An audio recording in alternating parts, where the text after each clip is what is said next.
Bonjour, bonjour, soyez les bienvenus. Je ne vous dis pas de vous mettre à l'aise, étant donné que je vois que le monsieur a déjà retiré ses chaussures pour nous montrer de jolies chaussettes. Donc, je refuse de lutter contre la décadence et je poursuis ma lecture. À partir du vol de mon collier, comme si tout se liguait contre moi, les éléments commencèrent à se déchaîner et le paquebot semblait un fétu de paille sur la mer démontée. J'étais malade au point de ne plus pouvoir bouger de ma cabine. Mais le cerveau humain trouve toujours d'incroyables ressources et ma fureur d'avoir été dépouillé sans m'en rendre compte, alliée aux conséquences terribles de la perte du bijou vis-à-vis de Don Diego, me donnèrent une force surnaturelle qui, si elle ne parvenait pas à m'enlever la nausée, me permettait du moins de réfléchir à toute allure et d'imaginer tous les scénarios possibles. Max ne montrait pas son tourment, mais je savais que lui aussi était obsédé par l'idée de retrouver le collier, car son association avec Don Diego était quasi vitale pour le Hara. Nous avions obtenu la liste des passagers par le commandant, lui-même très ennuyé par cette sale affaire, et qui cherchait à retrouver au plus vite le voleur, de manière à arriver à New York 4 jours plus tard sans être accueilli par la police américaine, ce qui ne manquerait pas de faire une contre-publicité féroce à la compagnie maritime.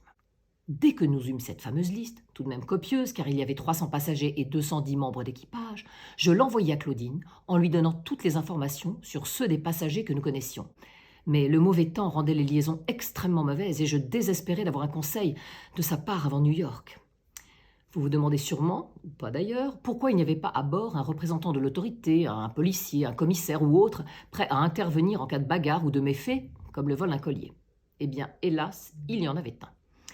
Je dis bien hélas, car si vous aviez connu le dénommé Roland Taquet, eh oui, si vous l'aviez vu à l'œuvre dans l'enquête concernant, je cite, « le vol d'un joyau de premier ordre arraché du cou de la plaignante, sans toutefois que cette dernière s'en aperçoive, ce qui est tout de même bizarre, mais ne digressons pas. » Et malheureusement, qu'il digresse ou pas, le sieur Taquet ne l'était précisément pas. Au taquet, comme disaient les hommes d'équipage. Il décida que c'était forcément un de ceux d'en bas, il voulait dire par là les secondes et troisième classes, qui avaient fait le coup. Parce qu'à force de voir les riches, qui se pavanent avec leur quincaillerie autour du cou et leur peau de bête sur le dos, ça leur démange les pognes et ils veulent se servir.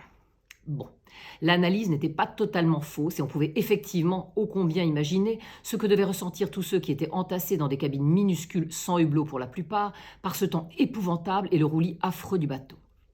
Mais j'avais lu trop de romans de Claudine pour savoir qu'il ne fallait évidemment pas se précipiter sur le coupable idéal. M'armant de courage et d'un petit sac en papier, au cas où ma bonne éducation serait balayée par un haut de cœur intempestif, je me dirigeais donc vers le pont inférieur pour confier une mission à ma famille italienne et à leurs amis, car j'avais une confiance totale en eux. Max, lui, épluchait la liste des passagers de première classe pour voir si l'un ou l'autre d'entre eux ne cacherait pas un passé sulfureux redoré par un blason d'emprunt. Je m'accrochais dans les couloirs à tout ce qui pouvait me stabiliser. Au bout de 30 minutes d'un tango non désiré entre les murs des coursives, je parvins à gagner la cabine des Italiens. Les pauvres, ils étaient tous versés là-dedans, sauf 2 des enfants en pleine forme et ne voulant qu'une chose, aller sur le pont pour voir la mer déchaînée. Toutefois, lorsqu'ils entendirent ma demande de mener pour moi l'enquête dans cette section du bateau, la petite fille de 10 ans, Grazia, et son frère Gaetano, qui en avait 8, sautèrent sur l'occasion pour dire qu'ils allaient, grâce à leur petite taille, pouvoir s'infiltrer partout pour voir et entendre ce que les grands ne pouvaient pas. Giacomo, le père, me dit que de son côté, il allait traîner dans les cabines où l'on jouait au poker clandestinement, ce qui inquiéta terriblement Carlotta, sa femme. Après des embrassades, enfin des essais d'embrassade, car nous étions projetés à l'autre bout de la cabine à chaque vague, je les quittai et, ne parvenant pas à rester stable sur mes jambes, à cause des montagnes russes que provoquaient les vagues, je me traînais à 4 pattes jusqu'au pont supérieur. Je me fichais de mon apparence, des convenances et même à ce moment précis de mon collier, tout ce que je voulais c'était retrouver le plancher de mes belles vaches normandes, ma fille adorée, le château du petit plaisir que je me maudissais d'avoir quitté. Arrivé devant la salle de restaurant, toujours à 4 pattes, j'eus la désagréable surprise de tomber sur le bout d'une canne tenue par l'horrible comtesse von Stoltz, notre voisine habituelle de table, celle qui râlait sans cesse. Elle me dit qu'elle pensait certes que je n'étais qu'une parvenue sans aucune goutte de sang bleu dans mes veines, mais que tout de même, elle ne se serait pas attendue à me voir traîner par terre. Et sur ce, elle tourna les talons et fit exprès, j'en suis sûre, de me planter la canne dans la main. Je ne pouvais même pas me relever pour la toiser et lui dire qu'elle n'était qu'une vieille bique empaillée car mes jambes étaient en guimauve. Et c'est Max qui, après m'avoir cherché partout, venait d'arriver et me souleva pour me soutenir jusqu'à une table. Le mauvais temps avait cloué sur leur couchette tant de passagers que nous eûmes l'embarras du choix. Nous nous retrouvâmes donc à la table des artistes, ce qui en temps normal m'aurait rempli de joie, mais là, le bavardage incessant de Ninon Valin et ses anecdotes sur Caruso me vrillait les tempes. Les pitreries de Charlie Chaplin qui se jouait du roulis du bateau et faisait semblant de tomber de droite et de gauche avec des mimiques tragiques me donnaient absolument envie de vomir. Et le discours du commandant annonçant que le gros temps durerait encore 2 jours me fit hésiter entre la pendaison ou le saut direct en pleine mer. Sans compter les jérémiades de la comtesse à l'autre bout de la salle qui disait que ce bateau n'était pas sûr, on y vole des bijoux qu'elle craignait pour les siens, etc., etc. Max me força à manger une assiette de riz pour caler mon estomac, et dès le repas terminé, il m'entraîna dans un coin désert pour me faire part du résultat de ses recherches. Il me dit qu'il avait épluché la liste des passagers de première classe et vérifié tout ce qu'il avait pu grâce aux bottins mondains et au who's who qui pouvaient donner le pédigré de toutes les personnalités les plus en vue du gratin international voyageant sur ce bateau.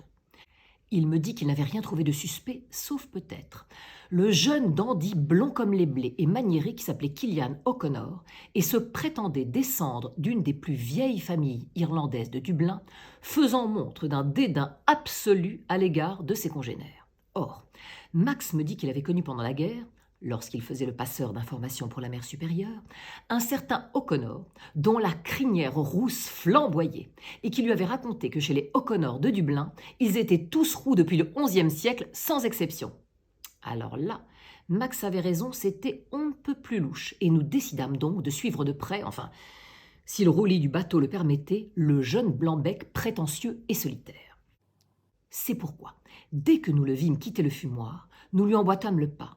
Mais il allait fichtrement vite, le coquin, nous obligeant à courir en nous agrippant aux rampes pour le suivre, tant et si bien qu'au moment de tourner pour prendre un nouveau corridor, nous fûmes embarqués à la fois par notre vitesse et par un mouvement du bateau dont l'amplitude nous projetait en avant sur le jeune bellâtre qui s'effondra sur le sol, recouvert par nos 2 corps affalés, tels 2 baleines échouées.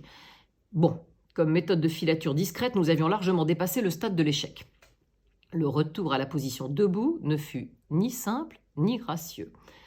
Lorsque finalement nous nous retrouvâmes face à lui, toujours ballottés en tous les sens par cette fichue houle, il nous regarda d'un air extrêmement suspicieux et nous demanda pourquoi nous le suivions. Je dois dire que de mon côté, j'étais prise de court et n'avais aucun mensonge prêt à lui servir. Mais heureusement, Max, dans un trait de génie, lui tendit un bouton de manchette en perles qu'il avait très discrètement retiré de la boutonnière de sa chemise et lui dit qu'après l'avoir vu quitter le fumoir, nous avions trouvé par terre ce joli bouton de manchette et que nous avions pensé qu'il l'avait certainement perdu. Le blondinet nous regarda avec une hauteur et un mépris glaçant et nous dit qu'il ne mettait que des rubis en bouton de manchette et que nous n'aurions pas dû nous donner cette peine. Puis, il nous planta là et rentra dans sa cabine 3 portes plus loin. Bon, nous avions fait chou blanc et je craignais fort qu'il ne se doute de nos soupçons à son égard. Nous nous traînâmes donc jusqu'à notre cabine, dépités, couverts de bleu et d'effets pour nous affaler sur notre couchette. Mais quelques minutes plus tard, on frappa à la porte. C'étaient les 2 enfants italiens, Grazia et Gaetano, qui vinrent tout excités nous dire qu'en explorant tous les endroits susceptibles de cacher des indices, ils venaient de passer par le garde-manger, une pièce immense attenante aux cuisines qui servait à stocker la quantité astronomique de victuailles pour la traversée. Ils avaient alors surpris une conversation secrète, du moins le déduisaient-ils car elle se tenait à voix basse, au cours de laquelle leur petite connaissance en français leur avait tout de même permis de saisir plusieurs mots qui leur semblaient louches. Diamant, sécurité, passer dans le vol avec du vent à New York, comme la dernière fois, famille. Nous n'étions pas tellement plus avancés quant à l'identité du ou des voleurs, mais cette piste tendait à écarter le jeune O'Connor, si tant est que ce fût son nom, car à moins d'avoir le don d'ubiquité, il n'aurait pas pu être à la fois écrabouillé sous nos 2 corps et en même temps dans le garde-manger à comploter. Tout ça était bien mystérieux, mais nous félicitâmes tout de même grandement nos petits détectives qui avaient trouvé bien plus d'indices que Max et moi et qui repartirent avec 2 chocolats chacun, heureux et fiers comme des coqs. Pendant ce temps-là, l'insupportable commissaire Taquet terrorisait les ponts inférieurs sans aucun résultat. Il avait mis provisoirement aux arrêts 2 jeunes Polonais dont le seul crime était de détourner les yeux quand il les interrogeait, non pas par peur, mais simplement à cause de son haleine fétide qui vous donnait la nausée encore plus efficacement que des vagues de 5 mètres. Et il clamait partout qu'il avait la situation bien en main. Le lendemain, il ne restait plus que 2 jours avant d'arriver à New York. Évidemment, les chances que notre voleur s'évanouisse dans la nature étaient très grandes, car nous imaginions qu'il ne serait pas assez sot pour cacher le collier dans sa valise puisque la police new-yorkaise les fouillerait toutes. Le problème était que tout le monde sur ce bateau pouvait être suspect. Nous essayions donc d'éliminer certaines personnes, comme par exemple toutes les jolies danseuses des Ziegfeld Follies, car chacune d'entre elles croulait sous les soupirants plus fortunés les uns que les autres, qui leur offraient des colliers quasiment aussi beaux que les miens.